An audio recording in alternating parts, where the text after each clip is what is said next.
Bismillahirrahmanirrahim. Assalamualaikum warahmatullahi wabarakatuh.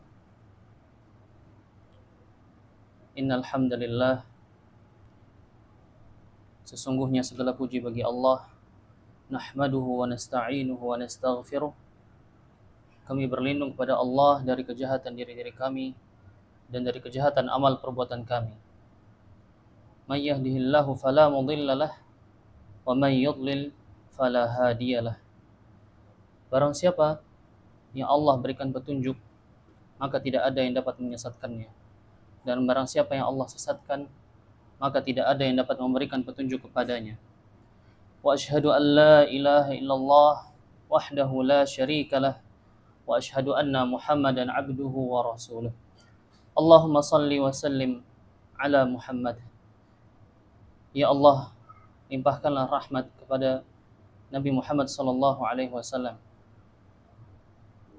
Salawat serta salam wa ala alihi, dan kepada keluarganya, wa ashabihi, dan para sahabatnya, wa man tabi'ahum bi ihsanin ila yaumiddin, dan orang-orang yang istiqamah mengikutinya hingga hari akhir. Wa qala Allah Ta'ala fi kitabihil karim, ya ayyuhalladzina amanu taqullaha haqqa tuqatih wa la tamutunna illa wa antum muslimun. Hai orang-orang yang beriman, bertakwalah kepada Allah dengan sebenar-benar takwa kepadanya, dan jangan sekali-kali kamu mati melainkan dalam keadaan beragama Islam. Dan Allah pun Ta'ala berfirman, ya ayyuhan nasu taqu rabbakumul ladzi khalaqakum min nafsin wahidah wa khalaqa minha zawjaha wa batha minhuma rijalan katsiran wa nisaa'a wattaqullaha alladzi tasaaluna bihi wal arham innallaha kana 'alaikum raqiba. Hai sekalian manusia, bertakwalah kepada Rabb-Mu yang telah menciptakanmu dari seorang diri, dan daripadanya Allah menciptakan istrinya, pasangannya, dan daripada keduanya Allah memperkembangbiakkan laki-laki dan perempuan yang banyak. Dan bertakwalah kepada Allah yang dengan mempergunakan namanya kamu saling meminta satu sama lain, dan peliharalah hubungan silaturahim. Sesungguhnya Allah selalu menjaga dan mengawasi kamu. Wa qala Allah Ta'ala, ya ayyuhalladzina amanu taqullaha wa qulu qawlan sadida yuslih lakum a'malakum wa yaghfir lakum dhunubakum wa man yuti'illaha wa rasulahu faqad faza fawzan 'azima. Hai orang-orang yang beriman, bertakwalah kamu kepada Allah dan katakanlah perkataan yang benar.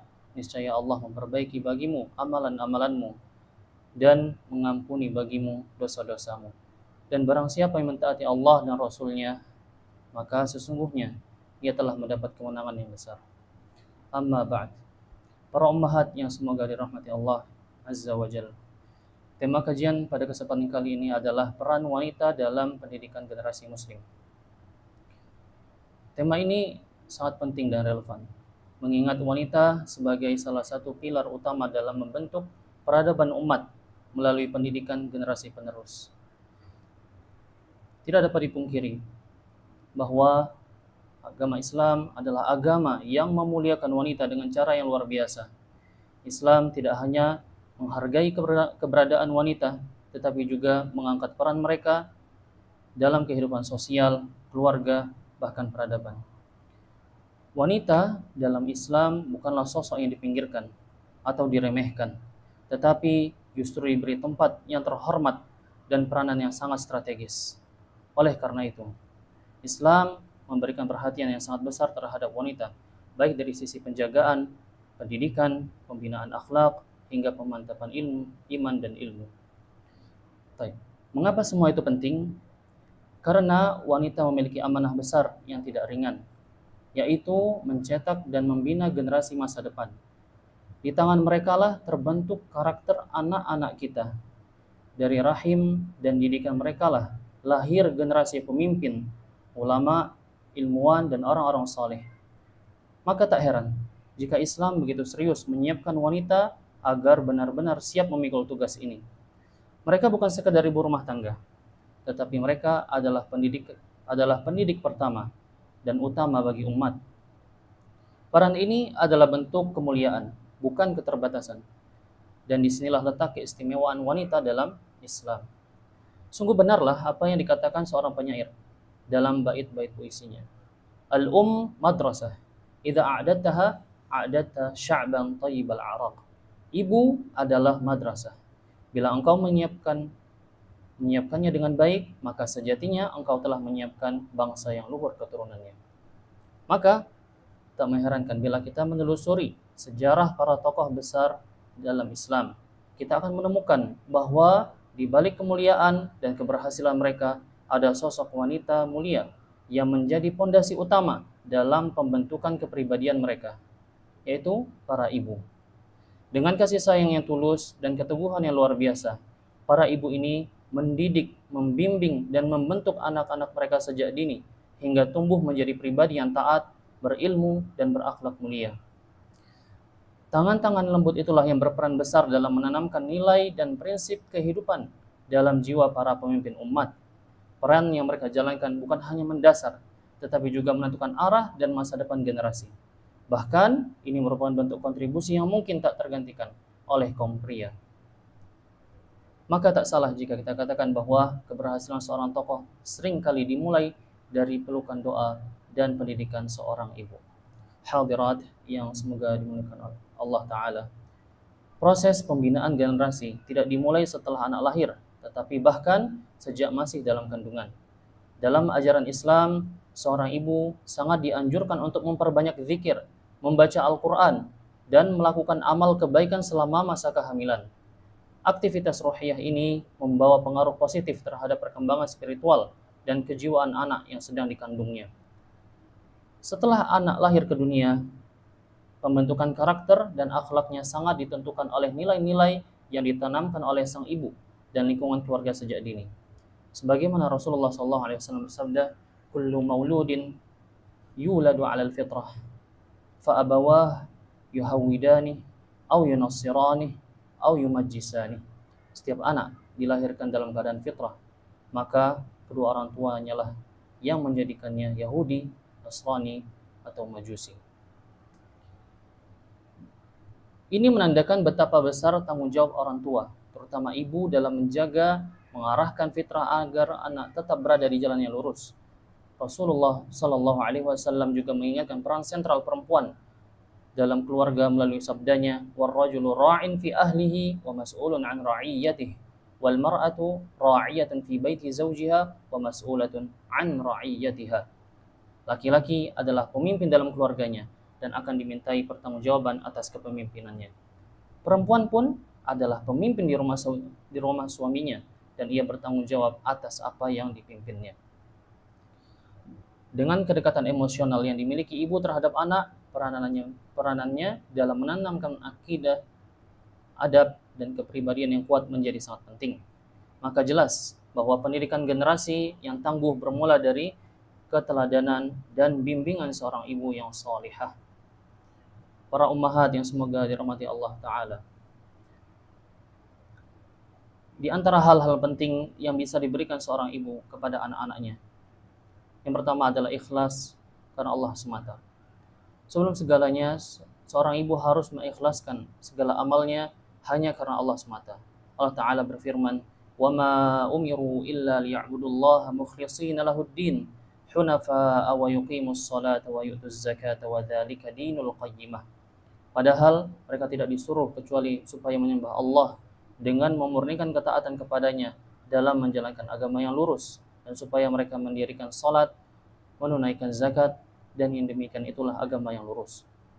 Wahai saudariku yang beriman, niatkan setiap jerih payahmu dalam mendidik anak-anakmu hanya karena Allah Azza wa Jal. Entah itu begadang karena anakmu, kesabaranmu dalam memberi arahan, atau lelahmu mengurus rumah, semuanya akan dibalas oleh Allah Subhanahu wa Ta'ala. Karena Allah Ta'ala tidak akan menyia-nyiakan sekecil apapun amal. Sebagaimana firman Allah Subhanahu wa Ta'ala, "Wa in kana mithqala habbatin min khardalin ataina biha wa kafa bina hasibin." Dan jika ada amal seberat biji sawi pun pasti kami akan mendatangkannya untuk dihisab, dan cukuplah kami sebagai penghitung. Jangan biarkan bisikan syaitan berkata, "Tidakkah sudah waktunya kamu istirahat?" Ketahuilah, kenyamanan duniawi bukanlah tujuan bagi mereka menjadikan surga sebagai cita-cita. Seorang muslimah memiliki misi hidup yang akan diberikan ganjaran jika dijalani dengan baik.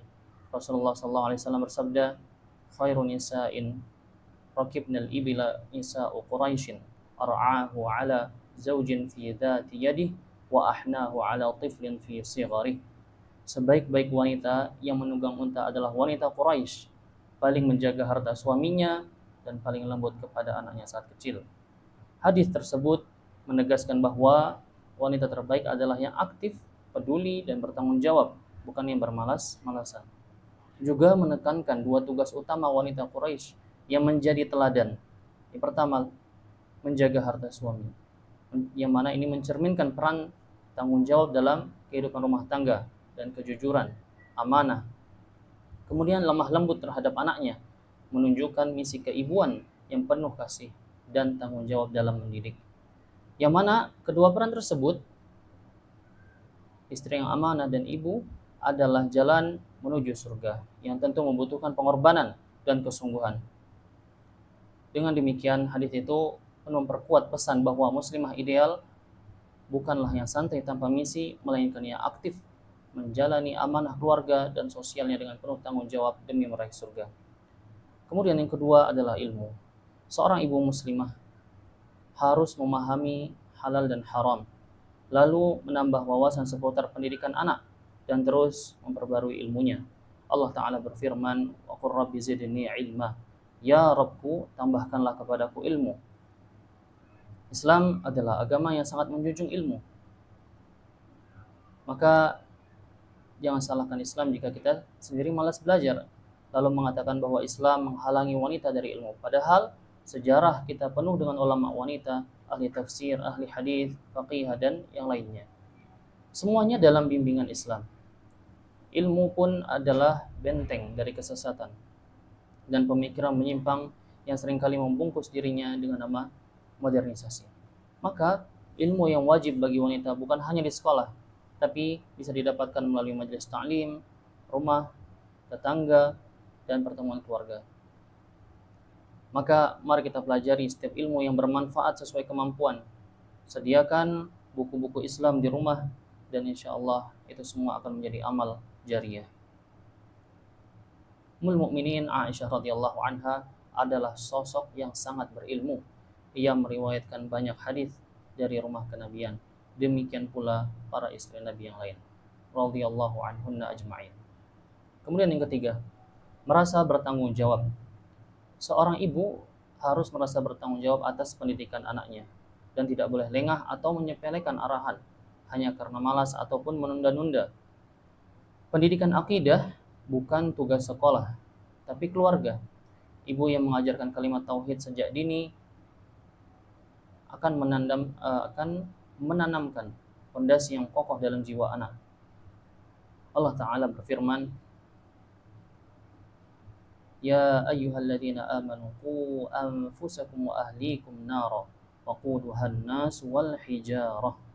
Wahai orang-orang yang beriman, peliharalah dirimu dan keluargamu dari api neraka yang bahan bakarnya adalah manusia dan batu. Perhitungan akhirat sangat berat. Umar bin Khattab, sahabat yang mulia Umar bin Khattab radhiyallahu anhu berkata, Hasibu anfusakum qabla an tuhasabu wazinu a'malakum qabla an tuzanu. Hisablah dirimu sebelum kamu dihisab. Timbanglah amalmu sebelum ditimbang. Tentunya membesarkan anak bukan hanya sekedar memberikan makan dan mencuci bajunya, tetapi lebih dari itu. Menanamkan akidah yang lurus, tauhid yang benar, ibadah yang sahih, akhlak yang mulia, dan ilmu yang bermanfaat. Coba tanyakan pada dirimu, wahai ibu, berapa banyak waktu yang kau berikan untuk anakmu? Seberapa sabar dan lembut perhatianmu? Apakah engkau menjadi teladan baginya? Sebab nasihat tak akan bermanfaat jika ibu sendiri tidak menjadi panutan. Bagaimana bisa anak diajak menjaga lisan jika ia hanya mendengar caci maki di rumah? Bagaimana ia diajarkan disiplin waktu sementara ibunya menghabiskan di pasar ataupun sibuk dengan HP ataupun hal-hal lainnya? Anakmu adalah amanah dari Allah Subhanahu wa taala. Kau akan ditanya tentangnya. Dan kapan pendidikan itu dimulai? Tentunya sejak anak mulai mengenali mana yang buruk dan menghindarinya. Maka saat itu pula ia siap dididik. Dan jangan tunggu besar. Dan setiap tindakan ibu harus disertai niat mengharap ridha Allah Ta'ala dan memperhatikan tahapan tumbuh kembang anak. Hadirat yang semoga dirahmati Allah. Yang keempat, harus ada yang namanya kesepahaman antara ayah dan ibu dalam membangun rumah tangga yang kokoh untuk dan mendidik anak-anak dengan benar. Kesepahaman antara suami dan istri adalah fondasi utama. Orang tua harus tampil sebagai satu kesatuan yang saling mendukung dalam menerapkan nilai-nilai Islam, membimbing anak-anak mereka. Ketika salah satu orang tua melakukan kesalahan, yang lain sebaiknya bersikap bijaksana, tidak mempermalukannya di hadapan anak-anak, tetapi menutupinya dan mendiskusikannya secara pribadi. Jangan sampai terjadi pertengkaran atau saling menyalahkan di depan anak, karena hal ini bisa meruntuhkan wibawa keduanya dan membawa anak merasa tidak nyaman secara emosional. Baik. Jika kita mengingat kembali hadis yang telah disebutkan sebelumnya, bahwa Nabi SAW bersabda, "Ar-rajulu ra'in fi ahlihi wa mas'ulun an ra'iyatihi, wal mar'atu ra'iyatun fi baiti zawjiha wa mas'ulatun an ra'iyatiha." Maka ini menunjukkan bahwa masing-masing memiliki tanggung jawab yang harus dijalani dengan sinergi, bukan saling menjatuhkan. Ketika anak menyaksikan orang tuanya saling menghormati, bekerja sama, maka insya Allah ia akan tumbuh dengan rasa aman, percaya diri, dan mudah menerima arahan. Allah Ta'ala juga berfirman, "Wa ta'awanu 'alal birri wat taqwa, wa la ta'awanu 'alal itsmi wal 'udwan." Dan tolong menolonglah kamu dalam kebajikan dan takwa, dan jangan tolong menolong dalam dosa dan permusuhan. Karenanya, orang tua perlu menjaga kerukunan di hadapan anak-anak dan menjadikan rumah sebagai tempat yang dipenuhi rahmat, teladan yang baik, dan stabilitas emosional.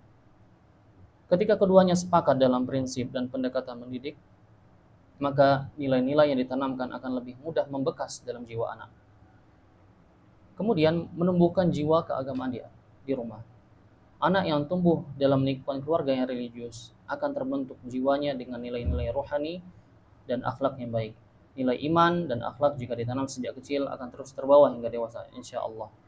Tapi jika rumah abai terhadap pendidikan iman, anak akan mencari jalan lain yang hanya memuaskan nafsu mereka.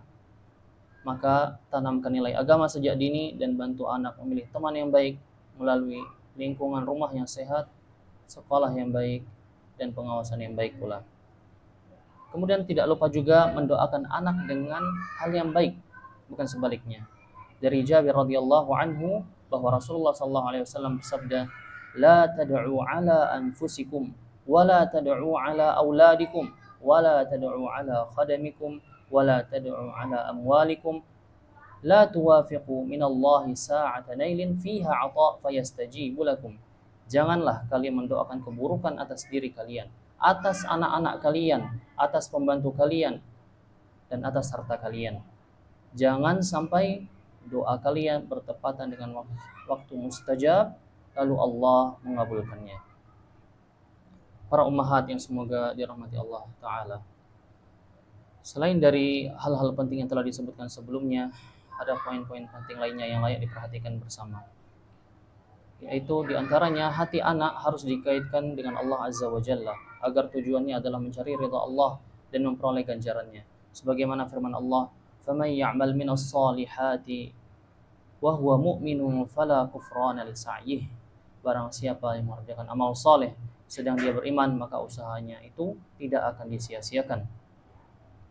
Keterikatan hati ini bisa ditanamkan oleh para ibu melalui keteladanan yang baik, tanggung jawab, pengawasan yang bijaksana, bimbingan yang lembut, serta menciptakan lingkungan yang mendukung kepada kebaikan.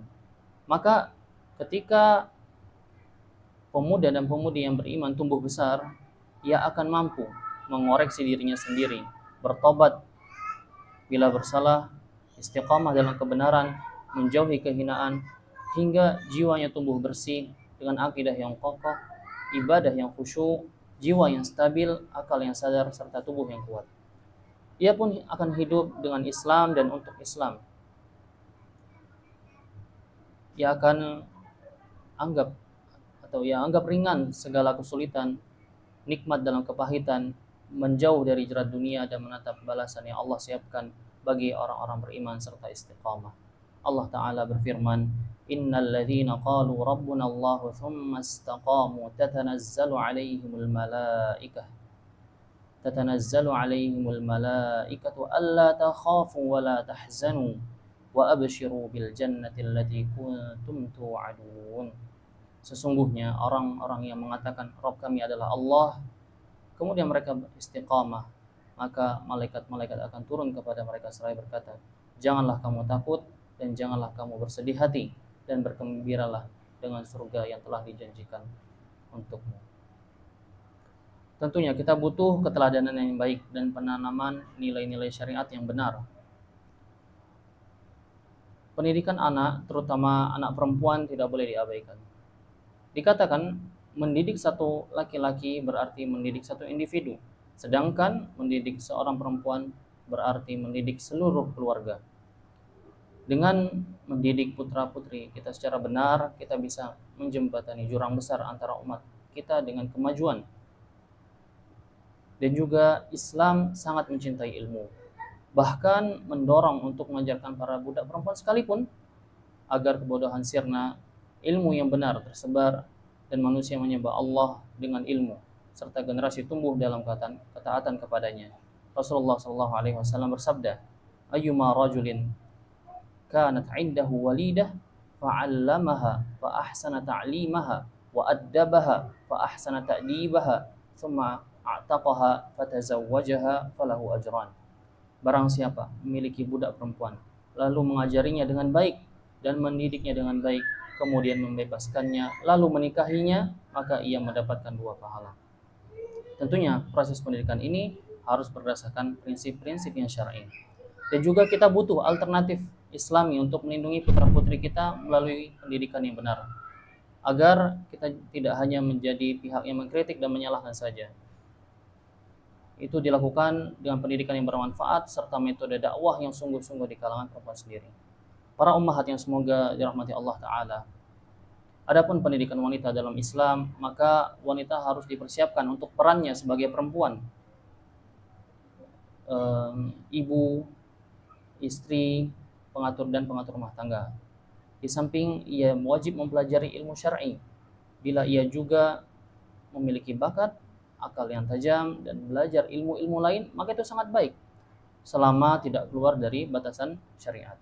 Para wanita salaf adalah teladan terbaik dalam menjaga adab dan rasa malu, baik saat belajar maupun saat keluar rumah. Juga samping itu, kurikulum perempuan harus disesuaikan dengan kodratnya, agar dapat mempersiapkan mereka untuk menjadi ibu dan istri yang baik, sehingga mereka mampu menjalankan peran penting dalam mendidik generasi. Dan kaitannya dengan tanggung jawab guru muslimah, karena sebagian ibu selain jadi ibu rumah tangga, ada juga yang menjadi guru di sekolah. Maka guru muslimah harus menjadi teladan dalam akhlak, ilmu, dan ibadah. Tentunya ia tidak boleh mengajar demi sekedar gaji ataupun pujian, melainkan demi meraih ridha Allah Subhanahu wa taala.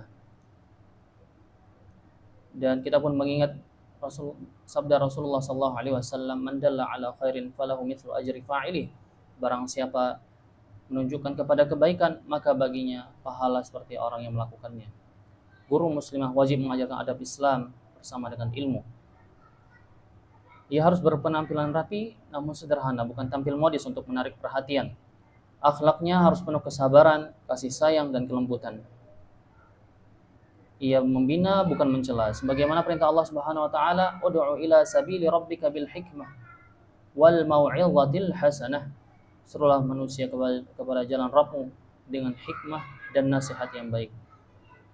Guru yang bijak menyesuaikan pendekatan sesuai usia murid. Ia tidak kaku tapi penuh kasih seperti ibu terhadap anaknya. Jika perlu menegur, lakukan dengan cara yang halus, tidak frontal, agar terasa sebagai bentuk kepedulian. Ia juga hendaknya banyak menceritakan teladan dari perempuan-perempuan salaf, agar murid-murid tidak kagum pada wanita-wanita barat. Guru pun harus rendah hati, tidak sombong. juga harus cermat memanfaatkan materi pelajaran untuk menanamkan akidah dan juga memahami teori pendidikan yang sesuai dengan nilai Islam, menghidupkan semangat dan daya pikir murid dengan pertanyaan yang tepat. Ia mendukung murid berbakat dan kreatif, sebab seringkali awal inovasi lahir di bangku sekolah. Guru juga harus bekerja sama dengan rekan sesama guru serta orang tua melalui seminar, pertemuan yang menguatkan hubungan rumah dan sekolah agar tujuan besar pendidikan terwujud, yaitu bekerja untuk meraih ridha Allah Subhanahu wa taala. Maka kita katakan, wahai para guru muslimah, tugas kalian sangatlah mulia. Ini adalah amanah besar yang akan dimintai pertanggungjawaban di hadapan Allah. Kalian adalah penjaga benteng generasi, pembela dari serangan pemikiran penyimpang, dan penanam nilai-nilai mulia dalam jiwa para murid. Guru yang solehah akan selalu dikenang oleh murid-muridnya. Mereka akan mengenang kebaikannya dan meneladani akhlaknya. Para ummahat yang semoga dirahmati Allah Ta'ala. Taib. Sekarang kaitan antara wanita dengan masyarakat. Banyak di antara para perempuan atau sebagian di antara para perempuan setelah menyelesaikan pendidikan formalnya langsung meninggalkan buku-buku mereka, bahkan meninggalkan kebiasaan membaca secara umum. Mereka pun kadang kembali kepada kejahilan karena tidak ada lagi keterkaitan mereka dengan ilmu dan buku. Minat mereka pun hanya menyempit pada pakaian, perhiasan, serta berkreasi dalam jenis makanan dan minuman. Maka sejatinya wanita muslimah adalah bagian dari masyarakat Islam. Ia adalah pribadi yang mempengaruhi dan dipengaruhi oleh lingkungannya. Ia bukan sosok marginal atau diabaikan dan tidak sepatutnya menjadi pribadi yang pasif atau bergantung. Jika sampai demikian, maka itu adalah bentuk pengingkaran dan kelalaian terhadap amanah serta jauh dari semangat pengorbanan dan keikhlasan. Umat Islam kita menanti anak-anak dan putri-putri yang setia yang akan mengembalikan kejayaan Islam. Muslimah seharusnya memiliki kehadiran sosial yang jelas dalam segala bentuk kebaikan. Hendaknya ia selalu mengingat sabda Rasulullah SAW, "La takunu imma'ah, taqulun in ahsanan nas ahsanna, wa in zalamu zalamna, walakin wattinu anfusakum in ahsanan nasu an tuhsinu, wa in asa'u fala tazlimu." Janganlah kalian menjadi imma'ah, orang yang sekedar ikut-ikutan, yang berkata jika orang baik maka kami juga akan baik, jika mereka berbuat zalim maka kami pun ikut berbuat zalim. Tetapi teguhkanlah diri kalian, jika orang-orang berbuat baik maka kalian pun berbuat baik, dan jika mereka berbuat buruk maka kalian jangan ikut berbuat zalim.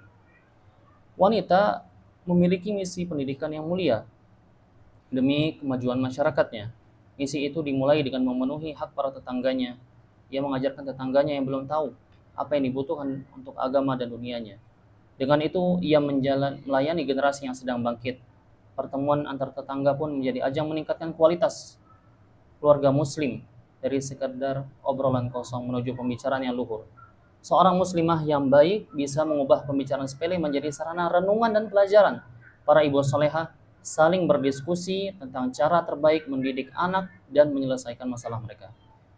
Salah satu contoh yang baik kerjasama antar tetangga misalnya adalah ada seorang anak laki-laki yang mencuri dari kantong ayahnya untuk diberikan kepada teman-teman buruknya. Sang ibu mengetahui hal ini dari tetangganya. Lalu mereka berdiskusi dan mencari solusi hingga masalah pun terselesaikan. Termasuk tugas wanita muslimah adalah mempererat hubungan kekeluargaan, menyambung silaturahim, menjenguk yang sakit, ikut serta dalam kegembiraan keluarga dan sebagainya. Semua ini menumbuhkan semangat gotong royong dan cinta. Generasi pun tumbuh dalam nilai-nilai Islam yang luhur melalui sikap baik dan keteladanan. Muslimah harus mendorong dan menyemangati setiap inisiatif positif dari generasi muda, mengucapkan selamat atas keberhasilan, ikut senang atas prestasi mereka. Di sisi lain, ia perlu memberi kesempatan kepada anak-anak untuk berbicara, mengungkapkan pendapat, dan menghargai prestasi mereka tanpa rasa jengkel. Siapa tahu, anak yang dianggap cerewet itu sebenarnya cerdas dan kritis, dan pertanyaannya adalah cermin keingintahuannya yang besar. Pernah diceritakan, seorang anak perempuan usia 6 tahun sering berbicara di depan orang dewasa.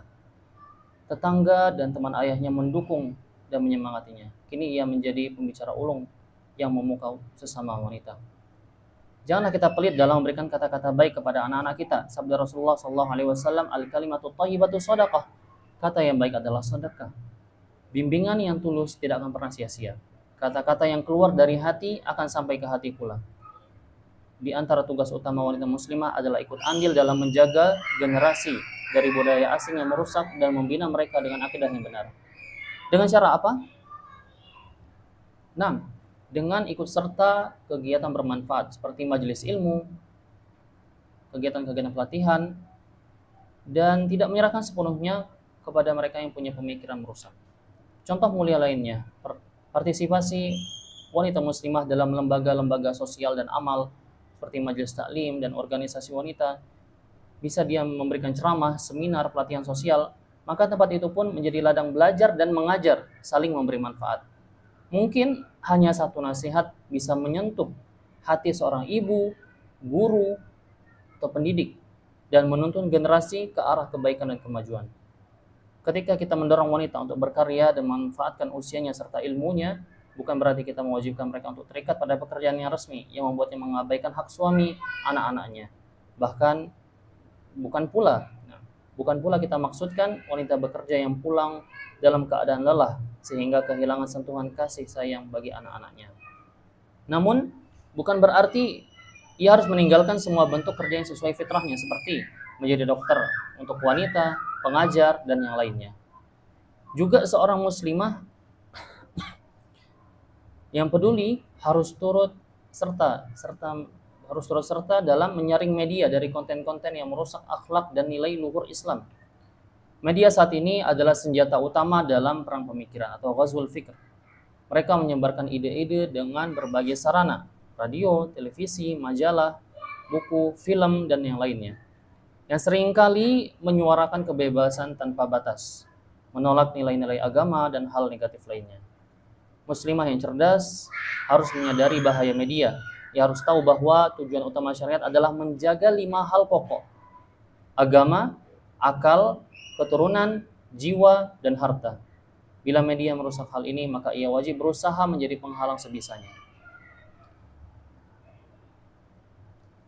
Jika kita tidak berjuang mengokohkan akidah dan akhlak mulia, kita akan menyesal ketika semuanya sudah terlambat. Bisa jadi nilai-nilai sesat mengakar dan generasi tumbuh dalam suasana yang gelap. Dulu, para ibu kita menghibur anak-anak dengan kisah Islami yang membentuk karakter. Tapi bagaimana dengan sekarang? Apakah masih seperti demikian? Jika tidak, mari kita isi media baca dan media dengar sesuai kemampuan kita masing-masing. Demikian juga cerita, majalah, novel yang seringkali mengajarkan penipuan, kekerasan, dan nilai-nilai yang salah. Maka tugas wanita muslimah adalah menjadikan media ini sebagai sarana kebaikan dan pembentukan akidah. Dan di antara media paling berbahaya adalah televisi dan gadget. Ia merebut peran keluarga, ya, dua hal ini yang seringkali merebut peran keluarga dalam mendidik anak dengan daya tarik yang tinggi dan pesan terselubung. Jika banyak keluarga telah menyerah dan membiarkan televisi dan gadget mendidik anak-anak mereka, maka muslimah yang punya kemampuan menulis cerita, dialog, atau artikel harus segera mengambil peran. Jangan ragu untuk terjun ke dunia media. Suarakan kebenaran, berikan alternatif yang halal dan mencerahkan. Sebab jika kita bisa memberi makanan yang baik, anak-anak tidak akan tertarik pada sampah. Wahai saudariku muslimah, jangan beralasan saya tidak sehat, banyak urusan, atau gak punya waktu. Agama kita mengajarkan untuk memanfaatkan waktu dan nikmat. Nabi SAW bersabda, "Ightanim khamsan qabla khamsin, syababak qabla haramik." Manfaatkan 5 sebelum 5. Syababak qabla haramik. Mudamu sebelum tuamu. Wa sihhatak qabla saqamik. Sehatmu sebelum sakitmu. Wa ghinak qabla faqrik. Wa ghinak qabla faqrik. Kayamu sebelum miskinmu. Wa faraghak qabla syughlik. Luangmu sebelum sibukmu. Wa hayatak qabla mautik. Dan hidupmu sebelum matimu. Jika seorang wanita mampu mengatur waktunya, ia tidak akan menghabiskan hanya untuk masak ngobrol kosong, maka ia punya banyak waktu untuk berdakwah, menjadi teladan dan memperkuat pemikiran umat. Ia juga bisa membantu menyusun alternatif Islami guna menghadapi serangan pemikiran yang masif. Seorang wanita muslimah harus bangkit, jangan terlena dengan kemalasan dan tidur panjang. Tanggung jawab terhadap umat dan generasi ada di pundaknya. Manfaatkan waktu, lakukan sebisa mungkin, rebut peluang yang terbaik. Semoga Allah menjadikan lentera dalam kegelapan dan warisan kebaikan bagi generasi masa depan. Jika tidak, maka harapan-harapan itu akan terkubur dalam dada dan generasi kita akan terus tertinggal di belakang, alih-alih memimpin di depan. Para ummahat yang semoga dirahmati Allah Subhanahu wa taala. Sebelum kita akhiri materi kajian malam ini, mungkin kita bisa simak beberapa kisah luar biasa yang sejarah telah mencatatnya dengan tinta emas. Kisah-kisah para wanita salihah yang luar biasa.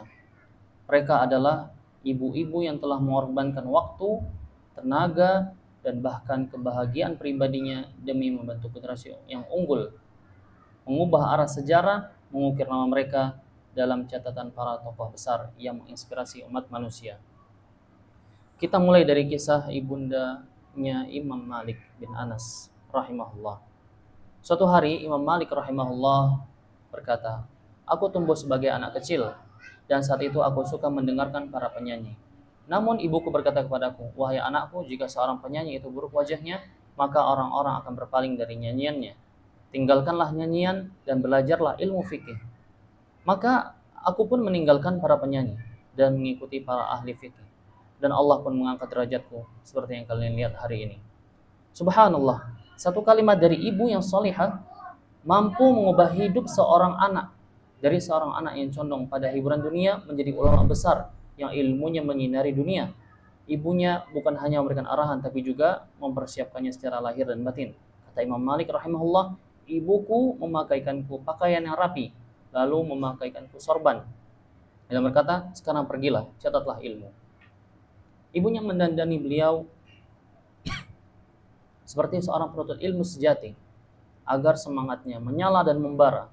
Ia bahkan mengajaknya ke majelis-majelis ilmu agar bisa mencatat dan menulis apa yang diajarkan para ulama. Hingga akhirnya Imam Malik tumbuh menjadi imam Darul Hijrah, seorang ulama besar yang majelisnya dipenuhi manusia dari segala penjuru. Dan ibunya juga pernah berkata, 'Pergilah kepada Rabi'ah dan pelajarilah adabnya sebelum ilmunya.'" Masya Allah. Lihatlah bagaimana seorang ibu tidak hanya menanamkan ilmu, tapi juga akhlak mulia kepada anaknya. Maka jadilah Imam Malik rahimahullah seorang alim yang beradab tinggi. Kemudian ada juga kisah dari ibundanya Sufyan Ats-Tsauri. Imam Sufyan Ats-Tsauri rahimahullah adalah salah satu ulama besar dan ahli hadis terkemuka. Tumbuh sebagai anak yatim dan miskin, namun ia sangat mencintai ilmu. Ketika ibunya melihat semangat dan kecerdasannya, ia berkata dengan kalimat yang penuh pengorbanan, "Wahai anakku, tuntutlah ilmu. Aku akan mencukupimu dengan hasil tenunanku ini." Subhanallah. Ia bekerja keras, memintal benang dan menjualnya hanya agar anaknya bisa belajar tanpa merasa berat atau terhalang oleh kesulitan hidup. Ia menafkahinya agar anak tidak sibuk mencari penghasilan dan fokus pada ilmu. Maka hasilnya luar biasa. Imam Sufyan Ats-Tsauri menjadi salah satu imam besar, hingga Imam Al-Auza'i berkata, tidak ada lagi orang yang disepakati umat dalam keridhaan mereka selain Sufyan. Maka lihatlah bagaimana perjuangan seorang ibu yang rela lelah siang dan malam demi menyokong pendidikan anaknya. Setiap hadis yang diriwayatkan anaknya insya Allah mengalir juga pahalanya untuk sang ibu yang telah berjuang. Kemudian kisah berikutnya yaitu kisah dari ibunda Imam Syafi'i, Imam Asy-Syafi'i rahimahullahu taala. Imam Asy-Syafi'i tumbuh juga sebagai anak yatim. Ayahnya wafat di Gaza saat beliau masih kecil. Maka ibunya memikul seluruh tanggung jawab mendidik dan membesarkannya. Ia memiliki pandangan yang jauh. Ia ingin anaknya menjadi orang besar. Maka dibawalah anaknya dari Gaza menuju Makkah, pusat ilmu, tempat turunnya wahyu dan kampung leluhur keluarga mereka. Di sana ia mengajarkan Al-Quran hingga sang anak menghafalnya di usia yang sangat muda. Lalu ia mengirimnya ke pedalaman Arab untuk mempelajari bahasa Arab yang murni. Ketika terlihat kecerdasannya, ia membawanya ke Madinah, kota Nabi, untuk berguru kepada Imam Malik yang mendampinginya belajar, mencatat, dan menghadiri majelis ilmu. Dan hasilnya bagaimana?